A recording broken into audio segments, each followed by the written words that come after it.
calling Monterey, airing bi-weekly on KSQD 90.7, 89.7, and 89.5 FM. I'm your host, Mathilde Rand. My guest is Sarah Harbison, manager of the Santa Cruz Public Library Collection Management Services. And we will talk about the process of material acquisition, participation by community members, and some surprise items. Welcome, Sarah. Thank you, Mathilde. Tell me a little bit about how you got to this position at the Santa Cruz Public Library system. I didn't know that I was always going to work in libraries. My mom worked at a library when I was a kid in Colorado, and so I spent a lot of time at the library because of her. And of course, she would take me even before she worked at the library. And then I always just felt it was my safe space throughout school and young adulthood, and worked in a lot of different industries, restaurants, service industry. After college, I ended up working in the mortgage industry, and that really made me realize that is not the right career for me. So after a few starts and stops, I ended up going to library school at San Jose State, and then ended up as a part-time children's librarian at Santa Cruz Public Libraries. So I've been there for 18 years now. 18 years. And in different libraries, or always at the same library, being the children's librarian? Well, I started out at the downtown branch of the Santa Cruz Public Libraries, and then I've had the opportunity to work at all of the branches for short amounts of time. But for the past 6 years, I've been in collection management services, which some libraries call it technical services or collection development. Wow. And you've been doing this for 6 years? Yes. You're a manager. What do you manage? So collection management services, we call it CMS for short.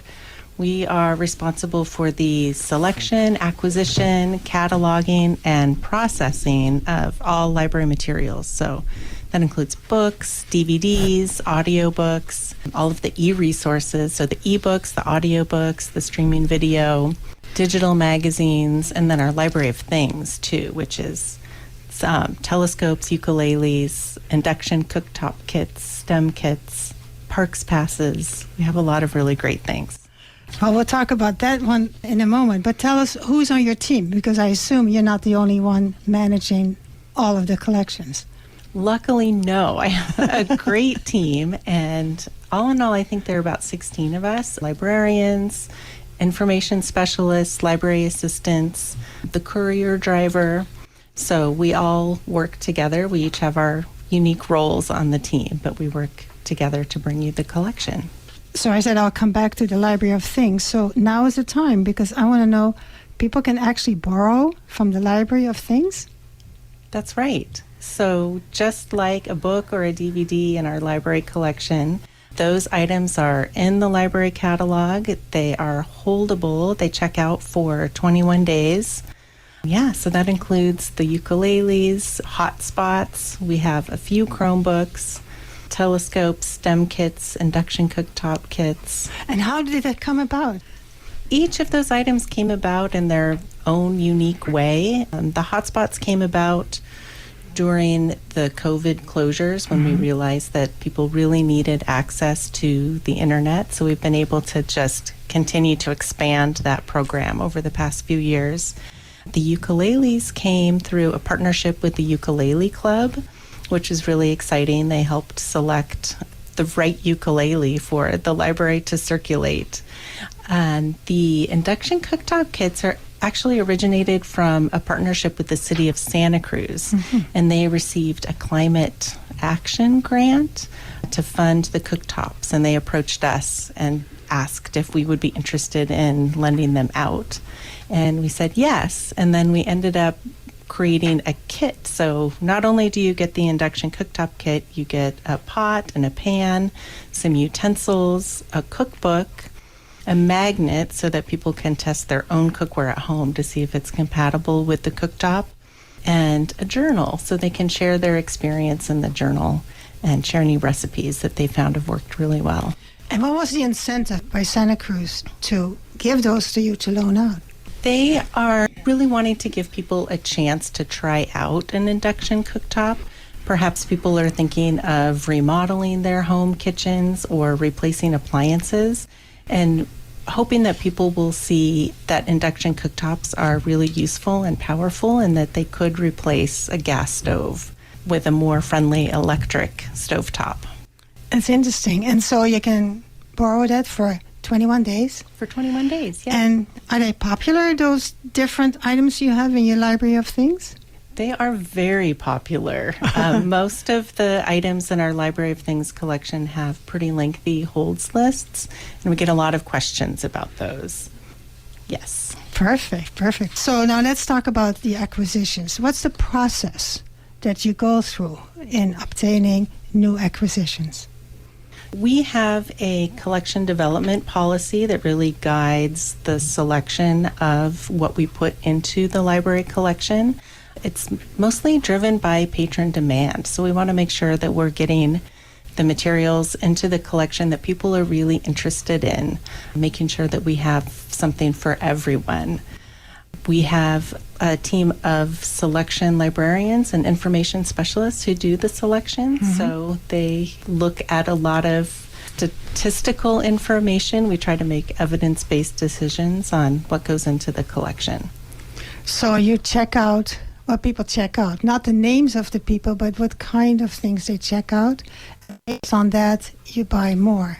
That's right. So we use circulation data. Oh, so what kinds of things are checking out how many times, and that helps us learn what people want more of. Right. And can people directly let you know what kind of things they are interested in that you require for the library? They can. We welcome community input. So people can always make comments to staff about what they'd like to see in the collection. But we also have a form on our website, and it's called the Suggest a Purchase form. Anyone can access that form and let us know a specific title or author or subject or new format that they'd like to see in the collection. And they can give us an email address if they want to be updated, or they can remain completely anonymous. Mm-hmm. So, yeah. Wow, that's exciting. And do they take advantage of it? We get many suggestion submissions. Yes. And so you have a collection development policy, and that recently has been revised? It has been. We revised it just last year, mm-hmm. and so it was approved by our library board in October. Okay. And do you know what kind of revisions happened? Well, nothing too big. It had been about 5 years since its last revision. So we just looked at the different formats that we had mentioned in the collection development policy. One big change is we combined the selection criteria for the physical materials and the e-materials, because mm-hmm. we found as time has gone by that it's really the same criteria that we're using for those different formats. Yeah. Do people also suggest to remove items? It does happen, yeah. Not very often. Sometimes people do make comments. They'll come into one of our branches and talk to staff and share their concerns about something that is in the library collection that perhaps they're not comfortable with. We do have a formal process if someone is concerned about the inclusion of something in the library collection. And it's part of our collection development policy. We have a form that they could fill out. And do you get a lot of forms like that? We don't get very many forms here in Santa Cruz, no. I know many libraries across the country are getting many forms. Yeah. It is available if someone wanted to fill it out and submit it. But we also welcome conversation and are always happy to talk about why we have what we have in our collection and what people would like to have more of in our collection. And so you review the form and then communicate with the patron mm-hmm. what you find? Yeah, we do a written response, typically within 30 days. Okay. We like to respond fairly quickly, but we will have a conversation with a librarian on the team, perhaps pull in our director of libraries into the conversation too, and respond in writing to the form. So you form. take people very serious and they get responded to, but it's very rare, you say? It has been rare, yes. Good. So What genres of books does the community tell you that they're interested in? I know you look at the circulation. Do you ever do any wider surveys? Send people who have given you their email address. Do you do any regular, maybe annual information sharing to the community about your process and where you are at this point and what kind of materials you have been selecting? Or is it just people we find out when they go to the website? We haven't done a survey recently. Okay. We do have on our website the new items page, which is very popular. We know a lot of people use that just to see what is on order and what new items have been received at the library. We do keep track. We can run reports about what the most popular titles are over the course of the year. So in 2024, I believe all of the top 10 titles were adult fiction titles that were just extraordinarily popular. One of them was The Women by Kristen Hanna, which across the country, that book was very popular. So that's one that we purchased multiple copies of. We have a Lucky Day collection. So those are books that don't go to Phil Holds. We made sure to purchase Lucky Day copies of that book. Audio books, Playaways, which is a little digital audio player, copies in large type and in Spanish, ebooks, downloadable audiobooks. So we really try to make sure that we've got a variety of formats of the titles that people are interested in. And then for children, what kind of books are popular? Oh gosh, the picture book collection is so popular, and we see families, well, we've got the data, we know that those books circulate really well, but then we also see families checking out armfuls of picture books at a time, which is just lovely to see. And those can be read again and again and enjoyed.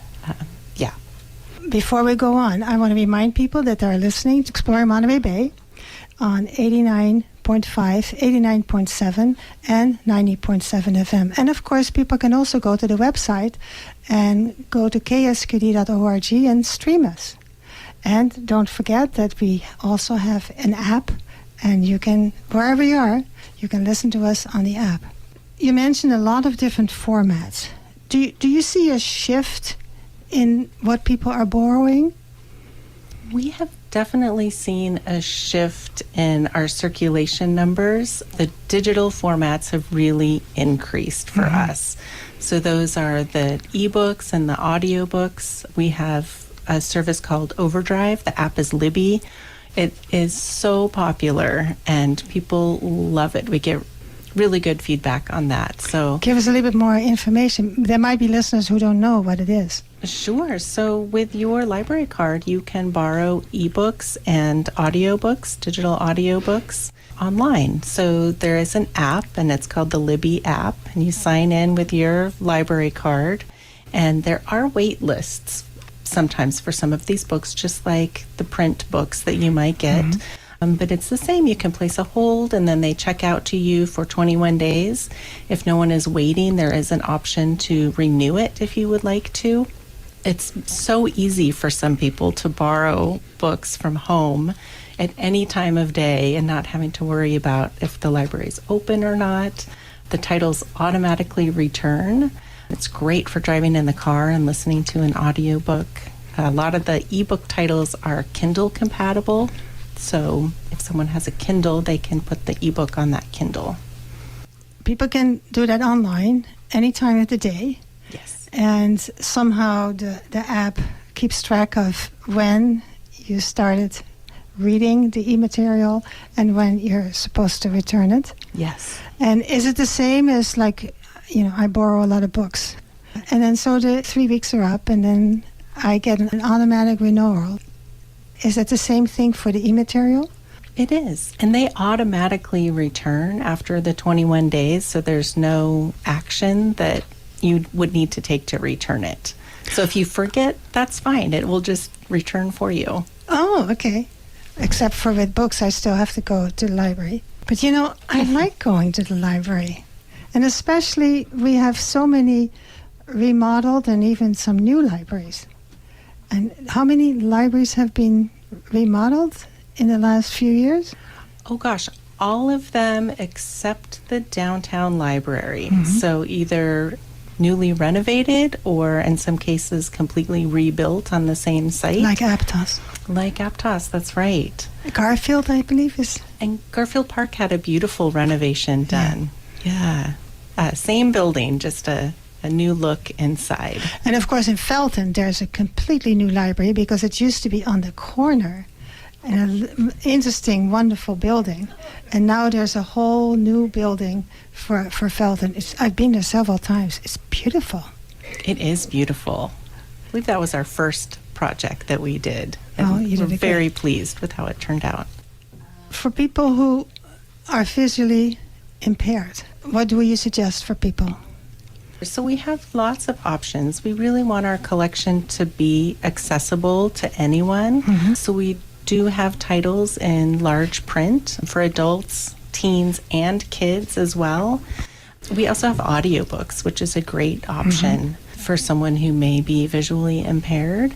And the ebooks as well, some people have found to be very accessible because the font can be changed, the font size, the font style, the brightness of the screen can be adjusted, and even the background color. So if you have an ebook, can you make it so that it would read to you? Do we have those kind of ebooks? Well, there are some for kids that do that are read along. For adult, it would be possible to get the book and the audiobook at the same time, if they're both available at the same time. That's a good idea too. You give some really great ideas. Now, what about historical collection? I sometimes love to go, especially downtown. You have a whole room. But do other libraries have historical collections as well? They do. So you're right. At the downtown library, there's the Californiana Genealogy Room, and there's a really special local history collection in there as well. And as each of the libraries have been renovated or reopened, there has been a local history collection added to each of those libraries. So they're shelved in a special location. The books in that local history collection check out. So it's really nice for people who are interested in their neighborhood or the history of Santa Cruz. They can go and find everything all together in one place in their local library. So does it mean that each of the libraries may have a different collection? Yeah. So for instance, the Branciforte Library may have more books about their neighborhood or the Seabright neighborhood. The Felton and Boulder Creek branches may have more about the San Lorenzo Valley. We do try to tailor each collection to the local library. That is absolutely fantastic. I have the feeling, I like going to the library because I feel I belong, I'm there, I meet wonderful people, whether they are patrons or the people that work there. How else do you create community among the patrons? Well, first, it's wonderful to hear that you feel that way, and I hope everyone can feel that way when they come to the library. Gosh, we have so many programs and services that create community. One example of the collection creating community is our book discussion kits. So we have bags which have 8 paperback copies of the same title within them, and some discussion questions. And so those have been really popular with local book clubs and book groups, that they can check them out, and they check out for an extended period of time too. So they have plenty of time to read the book and meet, and then make sure whoever checked it out gathers all the books and brings them back. Yeah. I've also participated in one, Community Reads, and I actually did a program about it as well. I found that extremely interesting because you're not only reading together a book, but you're all doing things together.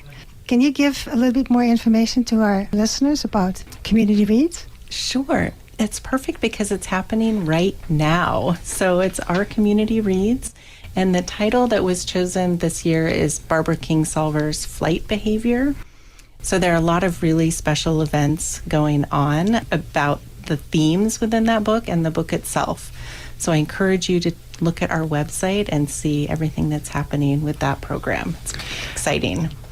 much. I bet about butterflies. There is something about butterflies, and gosh, I haven't been involved in the planning, but we've got it all on our calendar. I remember the program that I did, I think 2 years ago. It dealt also with coffee. That was in the book. Oh, yes. And then they got some local coffee makers involved and had activities there. And people talk about the making of the coffee and where it came from, all that. It was so fascinating because you really are thinking about all the different aspects of that book and then create activities around it. You're creating community, and I love it. Basically, you would say you are in the background. I mean, you're the manager of the collections services. But what is your interaction with patrons? Sometimes I get to talk to patrons on the phone or via email, responding to suggestions or questions that come in through our website. But you might see me or my team out at a branch working with the collection or visiting staff. We do a lot of work making sure that the branch collections are relevant and up to date, and making sure that we're taking out the outdated materials as well and damaged materials. So that's part of your job as well. It is. Making sure that we have fresh materials and updated materials and new materials. That's absolutely wonderful. What is this library materials in the wild? Well, this is funny. So sometimes my team and I, we get excited when we see a library book out in the wild, and of course, meaning just like out in the community. Right. But of course, those library books and even DVDs sometimes are so recognizable to us because it's the format that we work with every day. So it's really exciting when we see someone out reading a library book, or perhaps a kid eating ice cream and clutching their newly checked out library book that they're also really excited to read.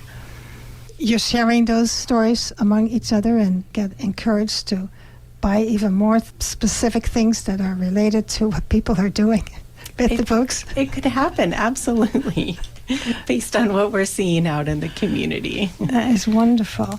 So listeners, if you want to contact the Collection Management Services, you can call 831-427-7713. And then for information, see the website santacruzpl.org. That's Santa Cruz spelled together, and then the letters P and L for Public Library, santacruzpl.org. I think we've given people a lot of ways to come to the library, go to their computers, get something there. They can have ebooks, they can have large print books, picture books, and then there is this library of things.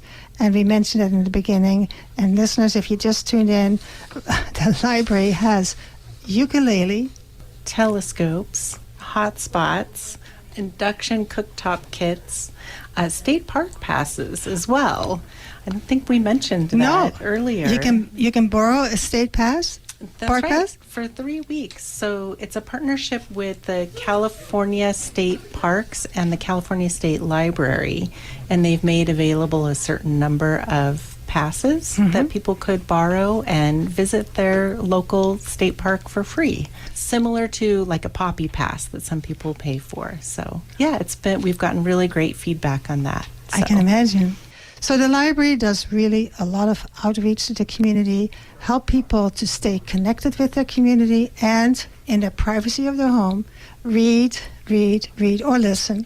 That's right. Or enjoy the things that you can get from the Library of Things. So is there anything else that you would like to share with the listeners before we finish our program? Sure, thank you. I just would like to mention the library is for everyone.